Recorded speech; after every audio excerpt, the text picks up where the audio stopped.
It is a playoff edition of the Friday Football Show with myself and Mike DeCourcy. Tim Benz, along with you, brought to you by Mike's Beer Bar on the North Shore. Meet me at Mike's, the base of the Clemente Bridge, across from PNC Park. They've got 80 rotating taps. They've got 500 available craft beers. They got steak and a stone. Go there before the playoff game. Go there for all the playoff games on Saturday and Sunday. College basketball as well. Penguins hockey. It's a busy weekend. Spend it at Mike's. Meet me at Mike's. Speaking of college basketball, Mike, that is one of your areas of expertise, along with football, of course. For the sporting news, you're right. TV, you do Big Ten, Fox, tons of writing for the sporting news as well about college basketball. I went against my instinct. I was thinking about just being clad in orange and blue as Syracuse is in town to play Pitt tomorrow. And now I get to go because the NFL has eschewed the Texans being in their normal 4 p.m. Saturday slot for the playoffs because they're playing the Steelers and they just put them on Monday Night Football, which, who knows? Hey, let's think of it. Big picture, 30,000-foot state of the Steelers heading into game day, Mike. Lots of push and pull when it comes to trends in this game, right? Yes. You got Monday Night Football where the Steelers never lose at home, haven't done so since 1991. You got the Houston Texans who never win on the road in the playoffs. They're 0-6 in that regard. But you've also got the Steelers who have now not won a playoff game for 8 years and have lost 5 playoff games in a row. So let's start there. What gives on Monday Night Football for the playoffs? Well, for me, the thing that I looked at when I was in my 30,000-foot vehicle was the health of the team. So many of these playoff problems that they have faced, really since 2010, have been injury related. That you look at last year, okay, they probably were physically whole, but that schedule and how they responded to the schedule to Philly, Baltimore, Kansas City in 11 days broke them. They were just shattered by the time they got to Baltimore. But physically, prior to that, 2020, no Devin Bush, no Bud Dupree. That defense was elite, at least for that season. I mean, they weren't like all-time great, but they were one of the best defenses that season. You lose 2 starting linebackers, you were broken. You go back to 17 when the last time they were genuinely a great team and should have won a playoff game or two. Ryan Shazier and his absence was immense. And then like every year they failed before that. 16, 15, 14. You got Lev Bell not finishing the decisive game. He played like 1 quarter of the New England game in 16. Prior to that, didn't play in 15 or 14. And then, of course, in the 15 season, you also had AB missing after the hit in Cincinnati. So they're going in healthy this time. That doesn't guarantee that because they're not as good as they were in the middle part of last decade. But it does guarantee that they can at least take their best shot. I hear that, although I wrote about this last week, that, in any individual circumstance, in any individual season, you can look at one of those things and say that's an explanation for why they didn't win a playoff game. You put them all together, though, and it feels to me like 8 years of excuses. Like at some point, you got to be the Patriots and win a Super Bowl without Gronk.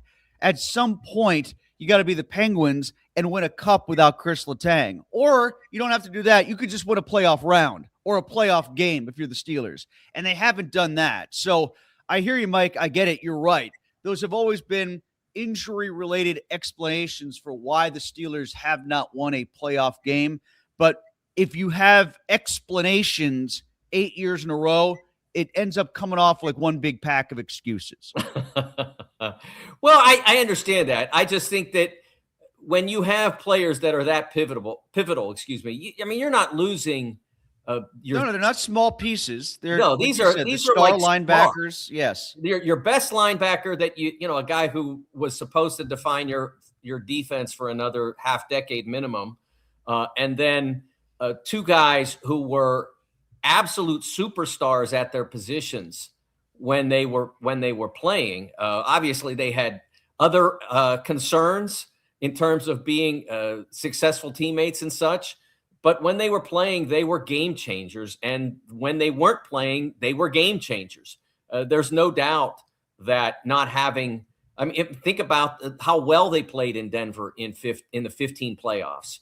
Without the two of them, they were able to get to the point where Fitz-Toussaint's fumble kind of gave the game away, and maybe they shouldn't have been in that position, but they were able to be successful for a lot of that game without him. You're maybe not even in that situation if the two of them both had been available to play, or even D'Angelo Williams, who took over for Lev that year in the 2015 season when he got hurt. D'Angelo came in and was great, and then he got hurt. Yeah, well, that's the irony. I think the year that we're all talking about were the most banged up, they actually won a playoff game and should have won another one. So it's funny how that goes. But I'm going to go with how I feel in terms of level of optimism for this game as opposed to the recent years. Like, that was my big picture thinking coming into this contest as opposed to other playoff games that they've had during this dry spell where they haven't won, but they've at least gotten there. Like this one, as opposed to Mason Rudolph going into a blizzard in Buffalo, or Ben Roethlisberger beyond the E and empty going up against Kansas City. What am I forgetting about? Last year's they wheezed their way in to get beaten by Baltimore again. Like, I don't have to squint to see them winning this game. I had to squint. I had to use a telescope to see them winning those other three games. Right. You know, the COVID game, not so much. They were the heavy favorites against Jacksonville. That's not in the same ballpark. But this one I can look at and say, all right, even though I'm picking Houston, even though I think they're worthy favorites as a field goal favorite, you know, they're a field goal underdog at home. They've won 4 of 5. I can see them winning this.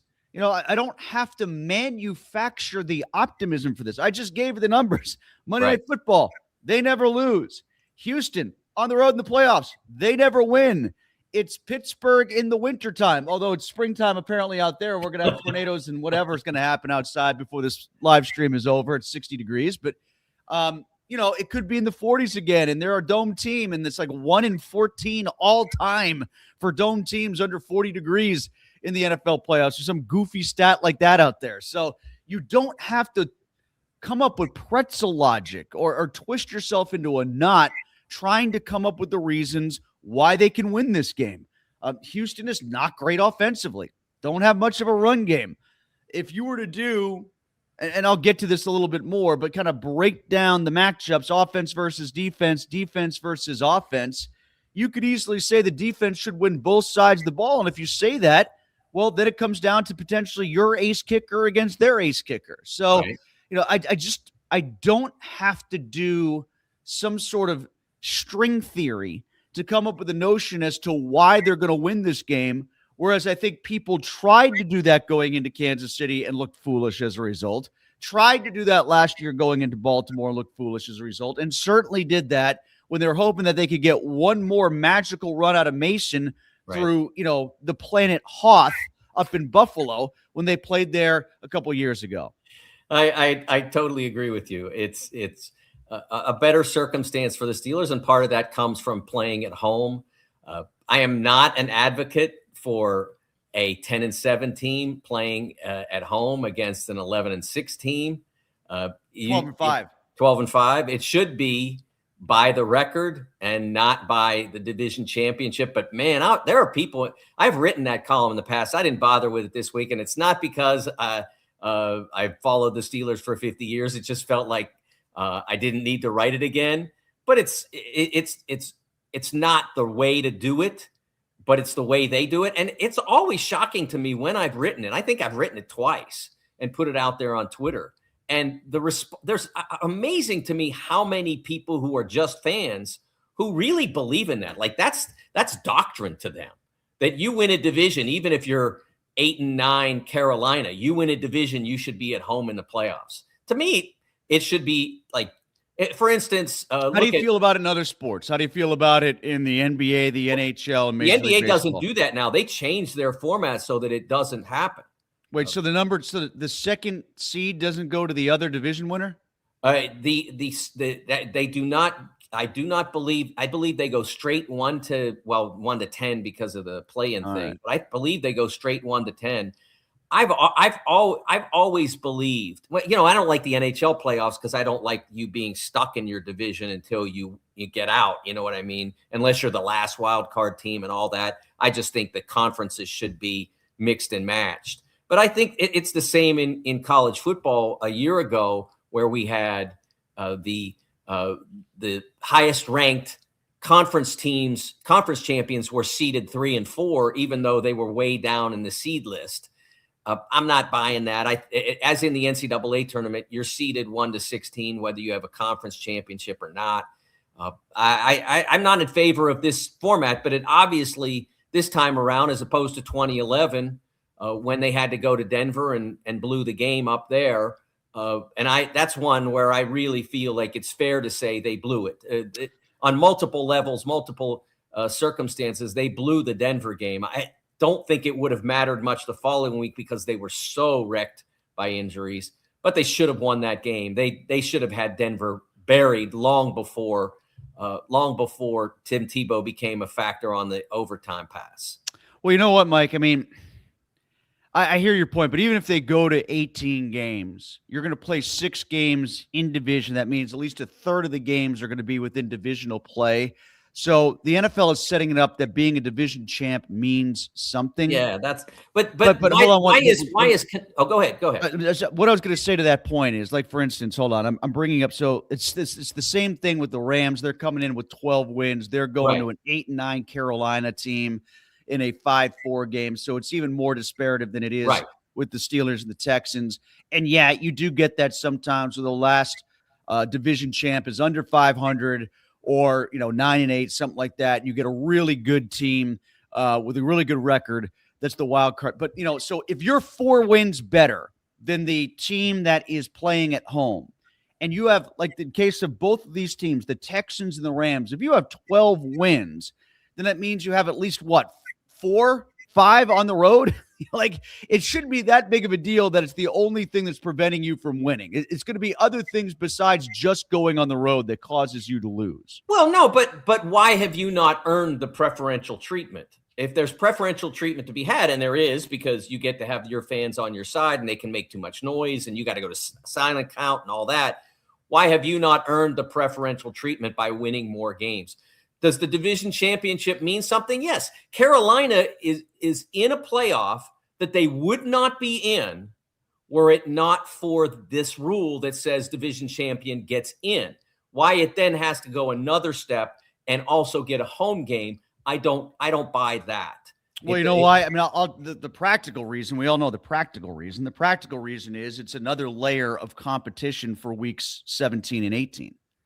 Like, it's another layer that you could potentially be playing for something. Well, but it would have been the same last week. Detroit would. Well, you could be, but there could also be weeks. This is secular. It changes year to year. But you might find yourself in a season where both teams are 11-5 going into game 17, and the winner gets to be the division champ, and the loser becomes a wild card. Like, they're both in, but they're playing each other for the division title. So, like, that's what the NFL wants, so they could have meaningful games at the end of the season. But that still would be a meaningful game because even if they were both getting in, the winner in that division would get the home game. But when I'm saying, that's what I'm saying. But like, if you're saying that it's your own division, you're going to finish with a better record than them as a result. No, but I'm saying if you're the 4 versus, like, you could be the 3 versus the 5. Like, if you're playing for a 12-win division championship and you got Carolina sitting there as an 8-9 team, right? You win that game at the end of the season in the NFC West. It's what happened with San Francisco, right? That happened this year with San Francisco and Seattle. That's why it was important, because otherwise we'd have 3 games being hosted by NFC West teams, right? We would. So, like, and that's why that's the practical reason why they do it. Yeah, I think it's a stretch to the competition, and I think there still would be meaningful games. Like I said, I mean, Detroit, which was effectively eliminated, probably would have still had a pulse last week. I'd have to go back and do the math and all that. Don't know for sure, but there might have been room for them. I think there still would have been meaningful games if you use this season as a microcosm if that rule were changed. I mean, So obviously, you wouldn't even put a division champion in at all then? No, I would put the division champion automatically. That's what it conveys for me. Automatic entry, as is the case in the NCAA basketball tournament. You could be 11-17. Shout out to the Lehigh team of 1985, I think it was. You could be 11-17, but you win the Patriot League and you get in. You could be 8-9, but you win the NFC South and you get in, but you just don't have to host a home game. All right, that is our 30,000-foot big picture view state of the Steelers heading into game day for Wild Card Weekend. Steelers and Texans coming up on Monday Night Football. Let's get to our keys to victory next. Offensive key, defensive key, and then we throw in a bonus key as well. I'll start offensively, Mike, and I'll start with the passing game offensively, third down specifically. Remember what you did on third down last week against the Ravens. Don't always go short of the sticks. It was sitting right there for you, and at least at some points, they were smart enough to take it. They went beyond the sticks on the 31-yard pass to Freiermuth. They went beyond the sticks in the air to Austin on the touchdown play. They went beyond the sticks in the air, barely, but beyond the sticks in the air to Marquez Valdez-Scantling on 3rd and 10. It went 11 yards in the air. He caught it. He fell backwards. He got 13. But at least they pushed the ball down the field beyond the sticks. And part of the reason, beyond just the logistics of it's a lot harder on yourself to throw it beyond the line of scrimmage, behind the line of scrimmage on 3rd and 3, gain 2 yards, and still come up short on a third down. Like, it's hard for my brain to process that sometimes, but they do it at least once a game. Yes. They complete a pass on 3rd and short, and they don't get the first down, which is mind-boggling, but they do it all the time because the backs are catching the ball behind the line of scrimmage, and then it turns into basically trying to convert a 5-yard run. And it's not easy to do, especially when the defense knows what your tendencies are, and they're looking for it. And it's going to be even harder to do this week because now you got linebackers that can go sideline to sideline. They're good at taking away the flat game. Adam Thielen even kind of spoke to that a little bit yesterday when he talked about how good their defense is.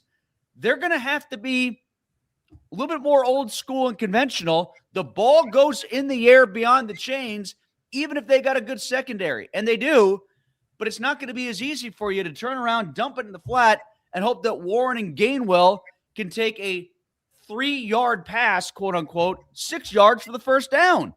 Right. That's not easy to do against this swarming Texans defense. You're just going to have faith that Rodgers can get the ball beyond the sticks and the wide receivers can get open occasionally against this good secondary. Yeah, I mean, I think we could see DK Metcalf get open regularly because he gets open regularly against some of the best, depending on whether or not they overload to his side. And if they do, you have to be ready for that. But I look at this in a very similar light. I think that if you're going to use those flat passes, use them on early downs. When the first down, when maybe they're not expecting you to necessarily pass the ball. Those are effective plays. They're some of my favorite plays now in the Steelers attack because Gainwell and Warren are so good with them. But you don't want them on 3rd and 5 trying to convert like that. You want it to be on 2nd and 7 or maybe even 1st and 10 or maybe 2nd. And one of the things that I like least about the Arthur Smith offense is the 2nd and 4, 2nd and 3 run play. That play has to average almost no yards in their season. I've not gone through and charted it, but how many times have you seen them break that run, the 2nd and 4 run? Well, you know what, Mike? Like, it even bothers me, like, to tie our 2 points together here.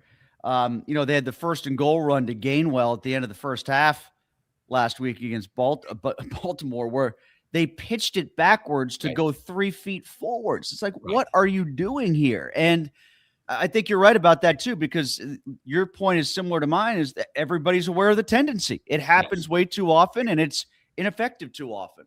Yeah, so that's a big part, I think, as well, of maybe keeping the pressure off of Aaron Rodgers. To me, one of the things that I've noticed is that obviously when they played Cleveland and you had the concern about Garrett, they were not as effective in their passing game. And of course, it also involved DK being absent.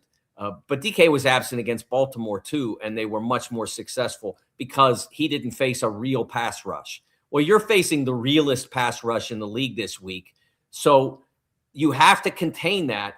But he has to play with confidence and comfort as they contain it. He's going to go down a couple of times. That's going to happen. He's going to be under pressure a couple of times. He's going to have to cope, whether he escapes and runs, escapes and throws it away, escapes and finds somebody, whichever it is. But he has to play with the kind of confidence he showed against Baltimore, even though there's going to be some discomfort. You have to deal. You can't just be frustrated. And we saw him get frustrated in LA. We saw him get frustrated in Cleveland. He has to play with confidence. If he doesn't, none of this matters. Good Aaron Rodgers is a tremendous factor in what success the Steelers have had this year, and I'll reflect that later in the program with my key stat. I want to let people know, if you're watching, you can comment as well what you think the keys to the game are. Will the Steelers win? Give us a score. Give us a prediction. Give us your logic going in. Give us your level of optimism.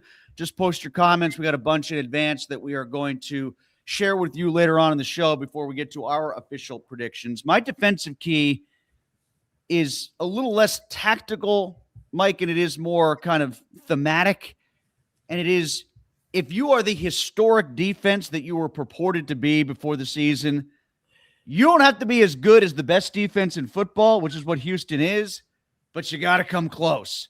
Like, this is how Matt Williamson, my colleague on Fox Sports Pittsburgh 970, always breaks down games. Like, he always talks about the 4 units on the field and ranks them. To some degree or another, every week we have this conversation about the 4 units on the field. The Steelers offense, the Steelers defense, opponent offense, opponent defense. Rank them.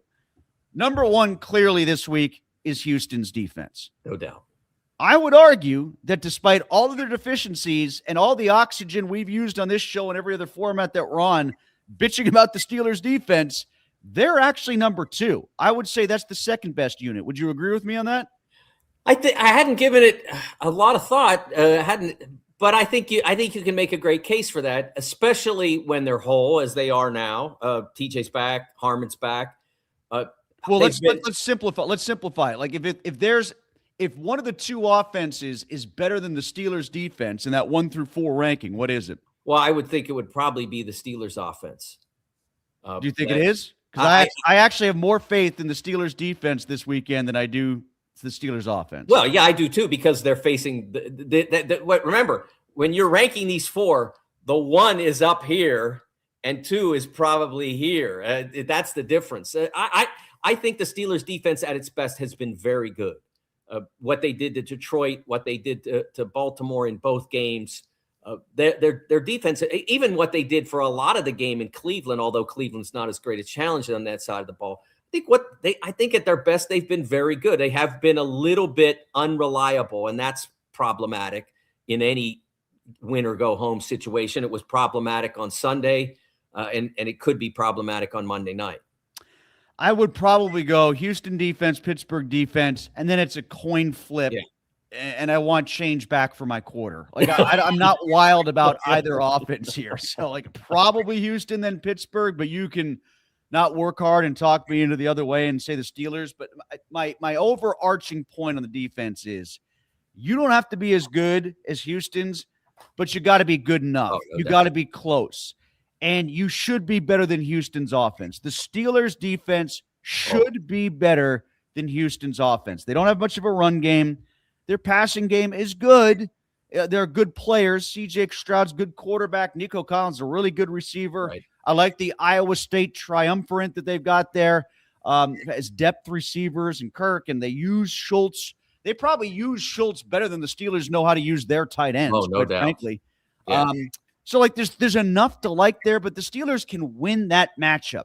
They can at least win that matchup, I would think, to the point that it could be 13-13 and maybe Boswell's kicking a potential game-winning field goal, or 16-16 and you get out of there 19-16, and that's enough.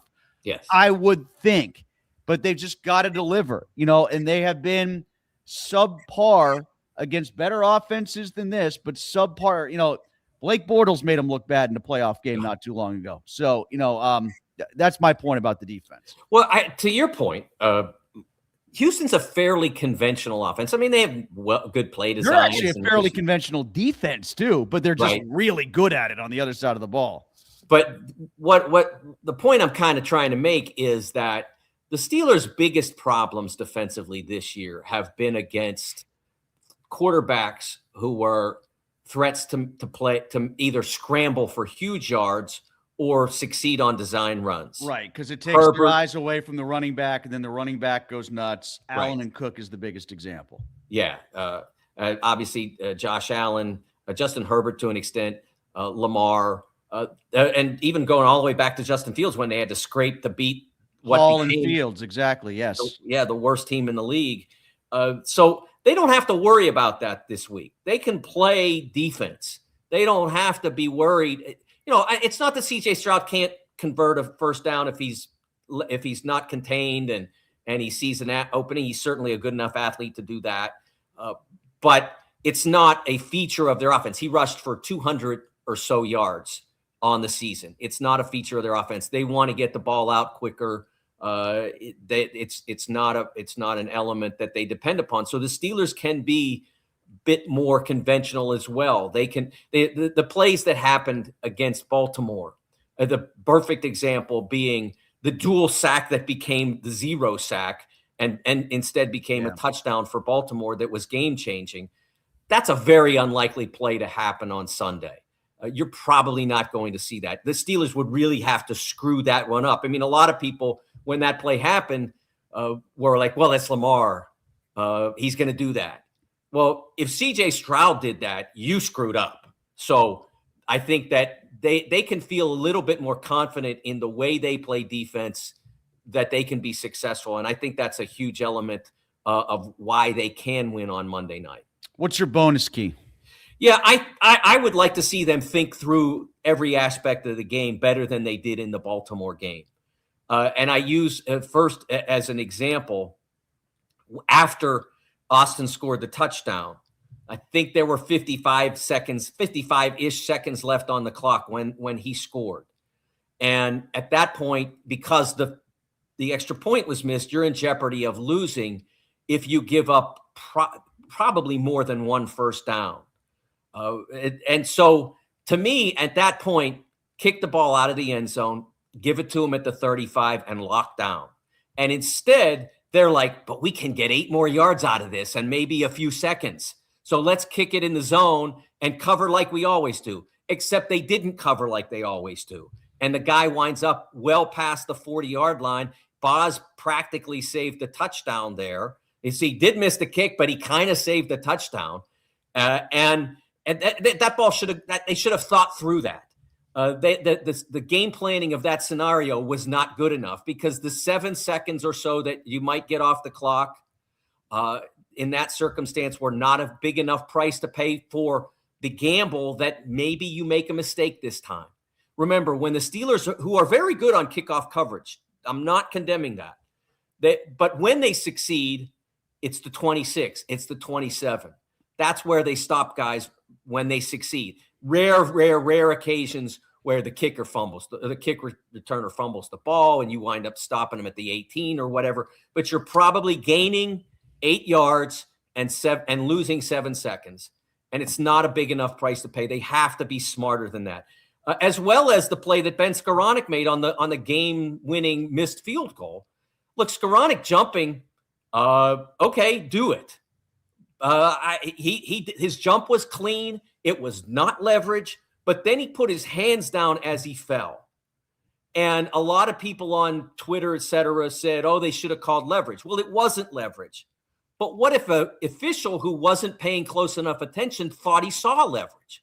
You could have wiped out the play of the season for the Steelers. Again, if you want to jump like he jumped, and he jumped unaided, and if you just fall into the line at that point, no arms, they're not calling anything.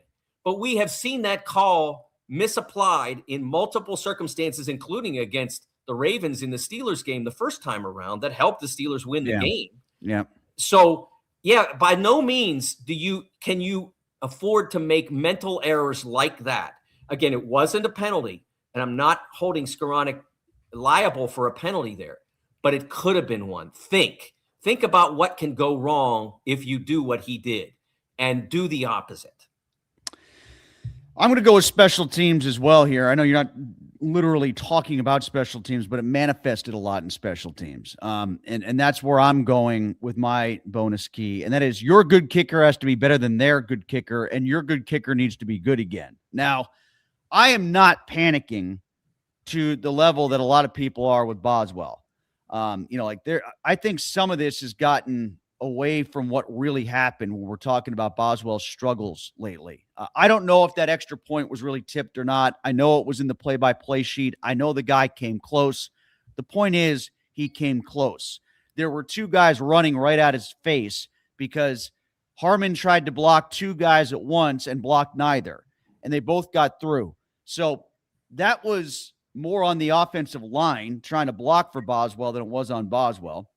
He missed a 54-yarder in Cleveland. Like, are we also spoiled with Boswell? We can't accept a 54-yard miss in Cleveland, where, by the way, he's usually not good anyway, and he kicked a 57-yarder to go along with the 54-yard miss. Yeah, he shanked one in Detroit. That's the one I don't have an explanation for, aside from every now and then you're allowed to shank one. And he also had a 59-yarder that day. So I don't panic at the sight of Boswell having 3 missed kicks in 3 weeks when 2 of them are easily explained away, one being 50-plus in Cleveland, one because he either was blocked or partially blocked on an extra point.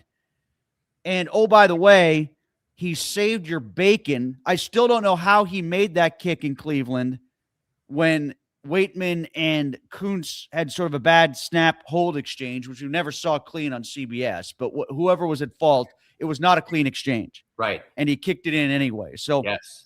I'm not panicking about Boswell. I am concerned that Fairbairn won't give you the usual come to Heinz Field / Acrisure Stadium in a playoff game and miss 3 field goals, Doug Bryan. Like, I don't think you're going to get that kind of from this guy. If you look at his track record so far this year, 91% of the season, 44-48. He hasn't, stop me if you've heard this before, he hasn't missed under 50, Mike. 9 of 13 from 50-plus with a long of 57. So he's a good kicker, too. It's just Boswell has to be himself and not lend oxygen to this flame about whether he's starting to, get late-stage Justin Tucker already. And I'm just talking about on the field. But, yeah. He's not regressing. Or he's not having a 2018 end like he had in 2018 when he really struggled, but maybe there were injuries there. But I don't know. We've got people commenting for our viewers out there, our listeners out there. If you're worried about Boz or if you're worried about another aspect of the game we didn't talk about, tell us what it is. But I'm not wrapped up in the Boswell narrative right now. Yeah, I agree with you. I will be curious to see whether the Texans kicker, in looking at their game schedule, I see a lot of Jacksonville and New Orleans, and I think they played New Orleans. They played Tennessee. Not a lot of northern stuff in there. And when they did go north, of course, they were in Indy, so they were not playing in these conditions. So I don't know whether that will impact him or not. But Boz has played in that his entire career and has generally been successful, almost uniformly been successful. Let's get to our On the Other Sideline. This is a theme to preview this week's game for the upcoming opponent, in this case, the Texans, on Wild Card Weekend, Monday Night Football. I used the word earlier, narratives. Let's bust up some narratives, all right? Because if you're the Texans, that's your point of view coming into this game, isn't it?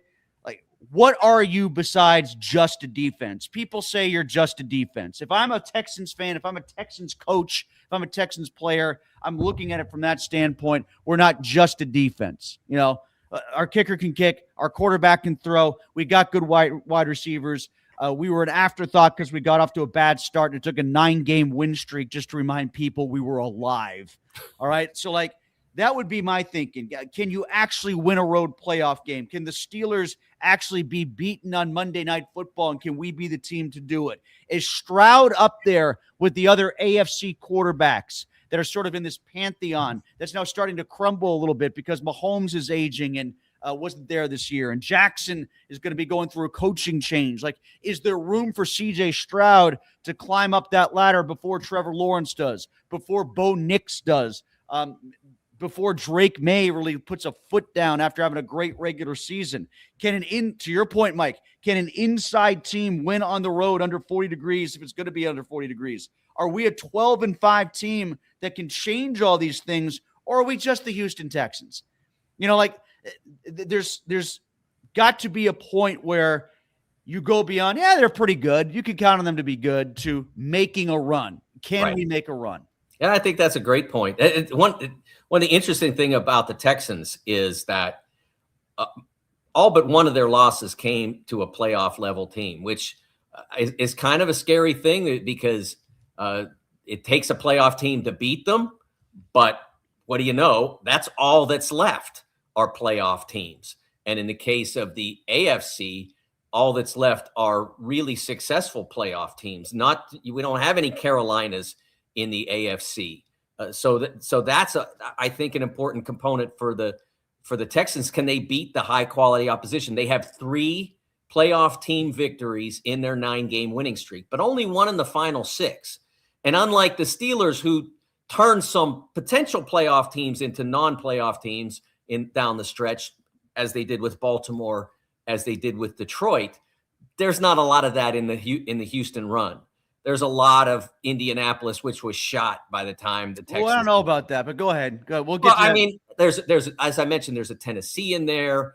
The Colts were shot by the time when Jones went down. The Colts were shot. They weren't going to make it after. Yeah, that. but in their 9-game winning streak, if you look at it, I'm talking about the final 6 now. Oh, the final 6. All right, the final 6, because they did beat. Yeah. Early, yes. San Francisco, and then to start the winning streak, let's see here. They had Buffalo. Yes. Yeah, so they were 4-4 against playoff teams, and I thought there was Los Angeles, Buffalo, and maybe San Francisco was outside of the winning streak. My bad. Down the stretch, you're talking about KC, which was toast, Indy toast, Arizona, which was awful, Vegas. So I was wrong about, and the Tennessee was in there as well. They were just before the Buffalo game. But when they went, the only team that they played that was significant down the stretch was L.A., the Chargers, which they did a great job defensively. Obviously, they held them to 16 points and scored enough to win. Oh, Jacksonville. I forgot about Jacksonville at the start of their win streak. That was the other one. Exactly. Yeah. Jacksonville, Buffalo were the 2 big wins in the win streak that really made a statement. And the third playoff win was that one down the end. But it was a nice little surf home for them. The Arizona game, my goodness, Arizona couldn't be worse. Vegas was awful, and the Indy game didn't matter. And they pulled by the time the Texans got through half, they knew they weren't going to change their seed or win the division. And so they pulled their starters, and the game didn't matter. They ended up winning it, but it didn't really matter. So I think that's, to me, the question for them is to say that, we can – that this team, as it stands now, we can beat the best teams. It's not just a team that coasted in. Let's get to our stat pack, and I'm going to continue on that theme for my stat of the week. It's the playoff-related numbers that you just brought up, but I'll flip it to the Steelers side. They are 1-5 and minus 54. 1-5 against playoff teams, minus 54 point differential. I think that means something personally. Because like you said, Mike, I get it. They were a reason why some teams didn't make the playoffs. Well, If it was Baltimore, we wouldn't be having this conversation right now, but okay. Detroit's one. You could argue that they started the slide of Indianapolis. Maybe some teams mimicked that. Maybe it was the same thing that the Ravens did to the Steelers in the COVID year, where they were unbeaten going into week 9, and they had the Wednesday afternoon at 2 p.m. game or whatever the hell it was. Where they played like garbage against the Ravens. The Ravens finally told the rest of the world, hey, that's not Ben Roethlisberger back there anymore. That's the new Ben Roethlisberger. So just throw your hands up and bat the ball down when he tries to check it down over your heads. And then that's exactly what Washington did, and the slide began. Maybe that's what the Steelers did to the Colts, going back and looking at it upon further review. And then, Danny Dimes getting hurt didn't help things any. But still, the Steelers 1-5 against teams that made the playoffs, and they didn't look particularly good in a lot of those games. Yeah, for me, the stat is 6-1. And that, to my surprise, I didn't realize this until I was looking for what would be a defining stat. That is the Steelers' record in games where Aaron Rodgers tops 220 passing yards. I think that tells me something. They need the air game to win this game. They need to be able to move the football through the air. A lot of the most frustrating games were the games where when he had the issues with the pass rush, when he had issues connecting, when they refused to throw the ball down the field and threw the ball behind the chains, and that play got busted up. They, as you mentioned earlier, they need to go downfield. They need to have confidence after what Austin did on Sunday night. I mean, it wasn't a tough catch, but he was able to cook that guy in the way that he did.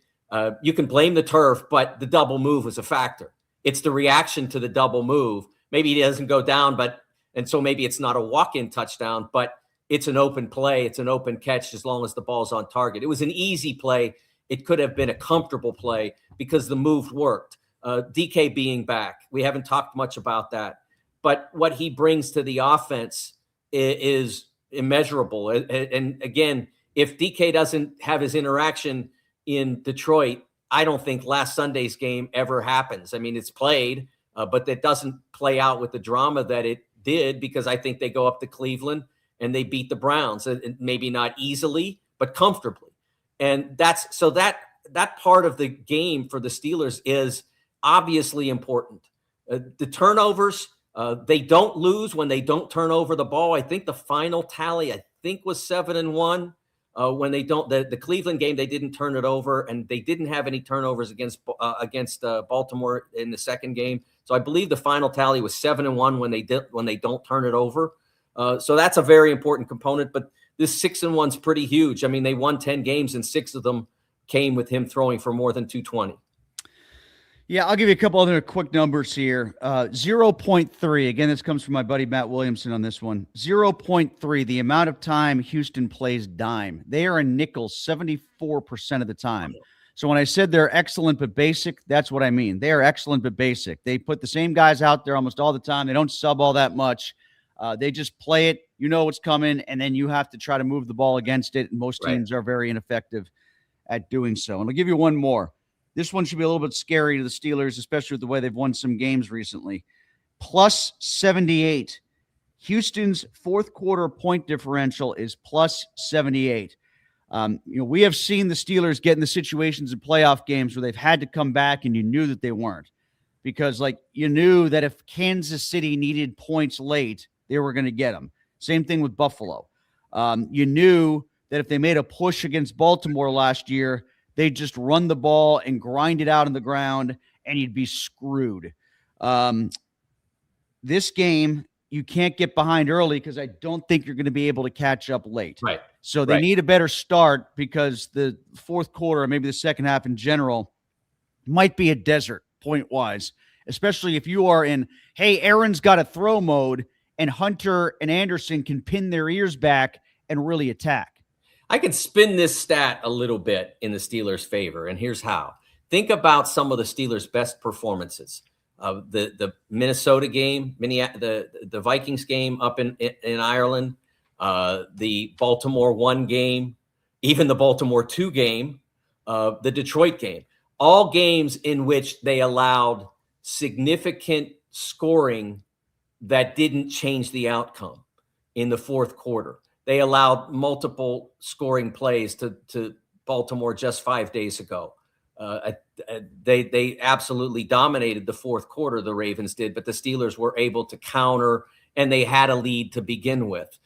Minnesota, the Dublin game, they were way ahead. They backed off. They probably backed off a little bit too much. The Miami game, they backed off a little bit too much, allowed Miami to score a little more quickly than they wanted. They countered it, so it didn't matter. But all those games, they were giving up points in the fourth quarter that were relatively inconsequential. This team doesn't often blow significant leads. I mean, they've given up a halftime lead like they did against Buffalo, but they gave that up on the first play of the second half. So when they've done a good job of managing the leads in late games. So Houston could win the fourth quarter again, but the Steelers could still win the game if they are effective, efficient, and dynamic in the first three quarters. I'll give you one more before we book to who will take flight, and that is plus 17, Houston's turnover differential, plus 12, Steelers turnover differential. Both teams are exceptional in that area of the game, so neither team can really afford to have a off game in that sense. And I think in that sense, it's really more on the offense. Don't give up the ball to a team that is really capable of taking it from you on either side.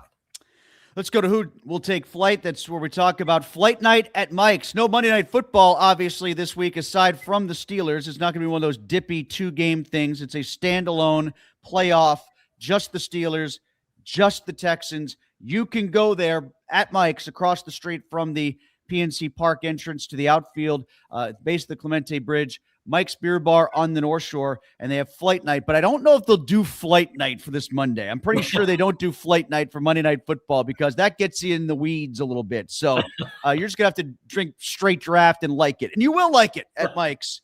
I'm going to go with it. We picked somebody from each team who we think is really going to emerge and shine. And I'm going to go with the number two corners. If Lassiter is healthy and he says he's going to play, and Pierre for the Steelers, it's going to be a war to see Stingley on DK, although I should be careful about saying this because I don't know how much those two really travel. They kind of go left-right because they trust them both on both sides. So it might be interesting to see how the Steelers try to match that up. But let's just say for the sake of argument that if DK is having his way with Lassiter and they want to put Stingley on him, I like Lassiter's matchup against whoever else he gets, Austin or whoever the Steelers deem to be their number two for this weekend. And for Pierre, I think he can handle whoever's after Nico Collins, whether it's Higgins or whichever one of the Iowa State guys that they deem to be number two in their game plan. I think it's after that where it gets fascinating, Mike. You go down the passing tree. It's like, who's the next guy that's going to emerge? And that's where potentially Houston's depth is better than Pittsburgh's. Right. For me, I'm going to go Troy Faltano. He's been kind of a darling of Brian Baldiger's breakdowns on the offensive line tape. We've seen him singled out. Baldy's an old friend and tremendous football analyst for Fox and others, and he's done a lot about Troy, about how good he's been, and obviously had that huge block on the Gainwell touchdown run in the Ravens game. But this time he's going to face probably both Will Anderson and Daniel Hunter. They tend to flip-flop depending on what they want to do on a given play. So he'll probably face both of them, not at the same time, thankfully, but he's got to have a big night. And for Houston, I went a little outside the box here. I think the Steelers' goal is to make Tommy Townsend even busier than he usually is. Tommy Townsend's one of the busiest punters in the NFL. He's punted 10 more times than Corliss Waitman has. You think the Steelers offense doesn't get going enough, but Townsend's punted 72 times, Waitman only 62. I think the Steelers maybe would like to get Townsend out there as much as possible. You can get this Texans offense off the field if you do your job. I'm going to go around the league now, Mike, and we got to get caught up here. I know you want to talk about Harbaugh a little bit, and talk about coaching situations. So with that being said, I'll let you go in that direction. I'll give you what I think is the strangest line on the board this weekend, and that's Philadelphia and San Francisco. I don't know that Philly's going to win this game. I know if you're giving me a 5.5 point start with San Francisco, I'm taking San Francisco. I think that's a weird line. And then I feel oddly confident about Chicago. I've been mid on Chicago all year. I've never really sunk my teeth into them, but I feel oddly confident about 1.5 against Green Bay. So I'm going to go with those two NFC games. You want to talk about coaching vacancies and Harbaugh a little bit here? Yeah, I think that that Harbaugh's absence now has completely changed the picture of it has. AFC North football. We don't know what they've changed it to. It might be a tremendous hire. I don't know exactly what direction they will go. This is not Ozzie Newsome's Ravens. Hasn't been proven to be at that level yet. Just as the Steelers situation has changed, and Omar Khan has replaced has replaced the GM position and made it a different type of organization to an extent in terms of personnel acquisition. Baltimore still has to show that their new GM structure can shine. And I think that letting go of Harbaugh was kind of the last gasp of the old Ravens regime. And, obviously Lamar is still there and all of that, but it was a different organization when it was Harbaugh and Newsom than it has been the last couple of years. And so we'll see what they do, what approach they take. Look, the young genius, that approach has had its successes, but none as big as the one that created that template, Sean McVay. His progeny, so to speak, have not been nearly as successful as everybody's chased that direction. Mike McDaniel just got let go at the latest one of that grouping to get let go. So I'd be very interested. But if you're the other teams in the league that have openings now, how much do you want John Harbaugh? I think that's an interesting element. I know he's got a lot of interest, but somebody's got to say, yeah, that's the direction I want to go. The guy who's won almost 200 games. Mike, I want to throw this at you. I put a poll up after Harbaugh was let go. I said, after 18 seasons of coaching the Steelers' biggest rival, John Harbaugh out as Ravens head coach, as Steelers fans, how will you remember him? I gave 4 options because that's all you can give on a Twitter poll. Liked and respected him was 1. Couldn't stand him was 2. Annoying was 3. And 4 was, I liked Billick even less. So here's how it broke down. 50% of people said liked and respected him, which I don't know if I believe you on that, but okay. And then the other 50% was always annoying at 26. I liked Billick even less at 12 and couldn't stand him at 10.5. Methinks some people voted because they wanted to see themselves look good in response. But I think it may have been because of how you framed it. Because if you said respected but was annoyed by him, I think you would have got about 89% on that. Well, I don't know. I think there were some people that didn't respect him, but go ahead.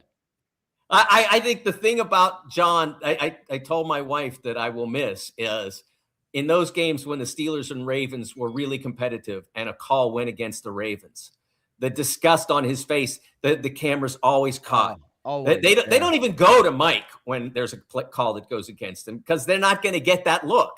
But they got it every time from John. I think that's what will be missed most in the Steelers. Ravens. No, what they got from Tom was, is that me on the Jumbotron on the field? Is that me? Oh, sorry. Yes. All right, let's get to some comments here, Mike, before we get to our predictions. Speaking of picks, this guy at the bottom says Buffalo. He's picking the Bills, which we didn't talk about, but I find that to be the most intriguing game of the weekend because it's the old guard of AFC quarterbacks. The path is cleared for him and Allen. Lawrence has kind of been on the fringe there. They're the home team. How does this go? I don't have a great feel for this game.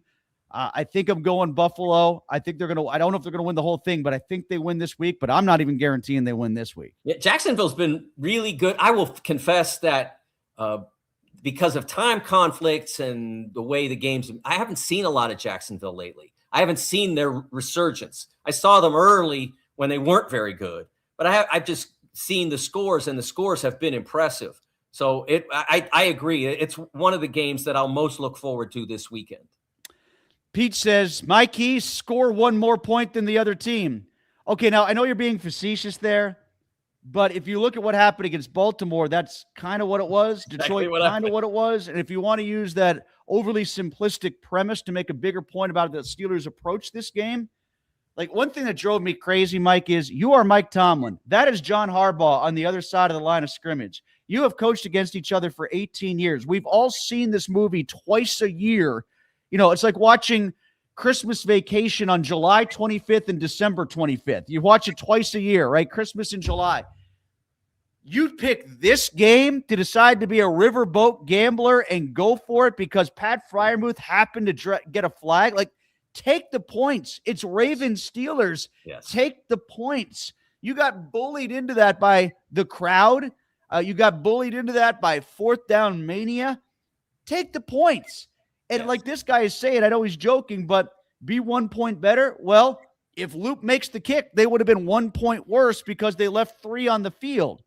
And that's a problem, I think, that's seeping into every coach's head. And even Tomlin, who's incredibly conservative in that regard, has caught the illness. Yeah, that was a poor decision. They did it. They went for they tried to convert a fourth down earlier in the game, and against all logic, tried to convert a tush push from what was almost a 2-yard situation. It was at least 1.5 yards. You do that for less than 1 yard, not for more than 1 yard. So they made some really puzzling decisions on Sunday night that we all forgot about because they did play some really good football, and they got the great break of the missed kick and won the division. But they made some really puzzling decisions. That goes back to my think. Those are other examples of plays I could have cited about thinking through your decision-making in a game this consequential. Let's get to one or two more quickly here. Sorasaur says he doesn't like the fact that the Steelers are underdogs because he says, do the Steelers ever lose Monday Night Football games? No, they don't. They also haven't won a playoff game in 8 years. And I think that's where the odds makers are going with this. I went through the trends to start the show. There's a lot of push-pull on these. And I think another reason is while they don't lose Monday night games, the Texans haven't lost in 9 weeks themselves. So I pick the Steelers. I'm not going to tell you that's dumb. You want to throw money on the Steelers. I'm not going to tell you to put it back in your pocket. I hear all the points, but to act like it's not a worthy line to have the Texans be a field goal favorite is sort of, I don't know. That's Pollyanna-ish to me. I mean, I think you're looking to be offended there if you think that the Steelers are not worthy of being at least a 3-point underdog. You take comfort from where you want, but the Steelers have, to my knowledge, not ever played a Monday Night Football playoff game. Not that I'm aware of. There may have been one in there. Wait, what was the Bills? Was that like a Monday afternoon? Well, that was not a scheduled Monday night game, and it certainly wasn't it was on the road too. Yeah, it was not it was not a true Monday night. It might have been played on a Monday, but it was scheduled for Sunday, and it was played in the afternoon. Something like that, yeah. Yeah, so that was not a true Monday night game. I don't know that they've ever had one, so I'm not. Like I said, take comfort if it makes you feel better for the weekend. Great, but what's going to happen on Monday night's not going to have anything to do with that. And let's get to one more last one here, Chris. Let's go ahead to the guy who wants to change the song for Renegade, because this is an interesting suggestion that he puts up there. The guy said that he wanted Grand Illusion, which is kind of funny. Maybe not Styx's best effort, but kind of funny. The bigger deal that I've got with changing Renegade is how about changing the personnel after they play Renegade? Like, you play Renegade, and I'm looking up at the Jumbotron watching Renegade. And they do, because it's Ravens Steelers, they got Palomalu's interception, and they got Palomalu stripping the ball from Flacco, and they got Harrison making a sack, and they got Porter making a sack. I'm watching Renegade, and then it's nothing but TJ Watt and Alex Highsmith sacks. And I look down to see them lined up and ready to go, and I see, Watt and Highsmith on the sideline. What are you doing? All right, we got to get out of here, Mike. We got to roll. So let's give our predictions here. Well, if you've been following the show, you know at this point that I have picked the Steelers to lose, I think 6 weeks in a row or so, and been wrong most of that time. So Houston 21, Steelers 20. Take it for what it's worth. But my props have been generally good. I think I missed last week. Thought Aaron might throw 2 TDs, did not. But he's got to throw for over 207 to beat 220. And he's got to beat 220, I think, for the Texans to go down. So I'm going to go over 207 on passing yards for Aaron Rodgers. I got Houston 23-20 in overtime. I'm putting the overtime out there just because I'll be on deadline and they'll screw me. I got Steelers under 7.5 in the first quarter at -23. I think that's like stealing money against this defense with their first quarter scoring woes. Are you kidding me? Yeah. What are they going to do? Go for a 2-point conversion in the first quarter? No. So that feels like free money to me. Steelers under 7.5 in the first quarter. Mike, you got to roll. I got to roll. Thanks to everybody who is watching. We will be back next week one way or other to either wrap it up or look ahead to the divisional round. Go to Mike's Beer Bar on the North Shore before the game on Monday Night Football. Meet me at Mike's.